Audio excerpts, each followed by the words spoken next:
August 15 మీటింగ్లో చంద్రబాబు గారు అయితే కీలక ప్రకటనలు అయితే జారీ చేశారనమాట. అయితే ఏం చెప్పారు ఏంటి అనేది అయితే ఇప్పుడైతే చూద్దాం మనం. సో ముందుగా చూసుకున్నట్లయితే మనం చూసుకోవచ్చు, రాష్ట్రంలో గెలిచిన తర్వాత, సంతృప్తికరంగా గెలిపించిన తర్వాత పేదలకు సేవలు అనే కార్యక్రమం అయితే పెట్టామని, రాష్ట్ర వ్యాప్తంగా 64 లక్షల మందికి ఎన్టీఆర్ భరోసా పెన్షన్లు అయితే అందించామని, ఇంటి వద్దే పెన్షన్లు పంపిణీ చేసి సంక్షేమ రాజ్యానికి కొత్త అర్థం ఇచ్చామని, పేదింటి తల్లులకు ఆర్థిక భరోసా ఇచ్చేందుకు తల్లికి వందనం తీసుకొచ్చామని, 10,000 కోట్లతో ఈ పథకాన్ని అమలు చేస్తున్నామన్నారు.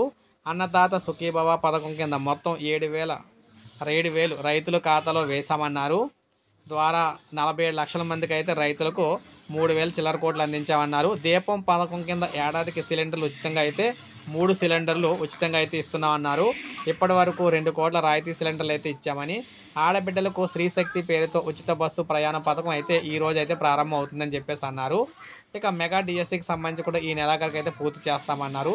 ప్రజలకు నాడు కునుకు లేకుండా చేసిన ల్యాండ్ టైటిలింగ్ యాక్ట్ను కూడా రద్దు చేశామని, పేద ప్రజల ఆకలి తీర్చేందుకు అన్నా క్యాంటీన్లు తిరిగి తెచ్చాం. 204 అన్నా క్యాంటీన్లో 5.16 కోట్ల మందికి ₹5కే కడుపు నిండా అన్నం పెడుతున్నాం. ఆలయాల్లో పనిచేస్తున్న నాయి బ్రాహ్మణుల కనీస వేతనం 25,000కి అయితే పెంచాం.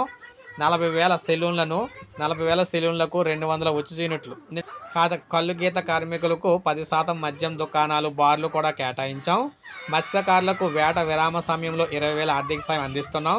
ఈ పథకం ద్వారా 1,29,175 మందికి 259 కోట్లు అందించాం. చేనేతకు అండగా హ్యాండ్లూమ్లకు నెలకు 200 యూనిట్లు ఉచిత విద్యుత్ అందిస్తున్నాం. పవర్ లూమ్స్కి అయితే 500 యూనిట్లు ఉచిత విద్యుత్ అయితే అందిస్తున్నాం. ఎస్సీ వర్గీకరణతో వారి దశాబ్దాల ఆకాంక్ష కూడా నెరవేర్చాం అని చెప్పేసి ఈయనైతే చెప్పడం జరిగిందనమాట.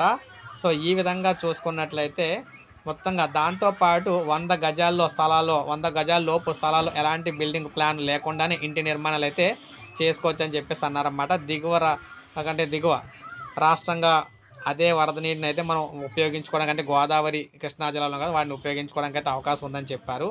అయితే ఇందుకు మనకు 100 గజాల లోపు స్థలం ఉంటే ఎటువంటి ప్లాన్ లేకుండానే, అనుమతి లేకుండానే ఇంటి నిర్మాణం అయితే చేసుకోవచ్చు అనమాట. వీరైతే ప్రభుత్వం అయితే ఆదేశం అయితే ఇవ్వడం జరిగింది. సో ఏది ఏమైనా మొత్తంగా ఈరోజు ఆగస్టు 15 సందర్భంగా కీలక నిర్ణయాలు అయితే ప్రకటించడం జరిగింది ఏపీలోని. ఇది మనకు అప్డేట్. ఒక లైక్ చేయండి, సబ్స్క్రైబ్ చేసుకోవద్దు, మన ఛానల్ సబ్స్క్రైబ్ చేసుకోండి.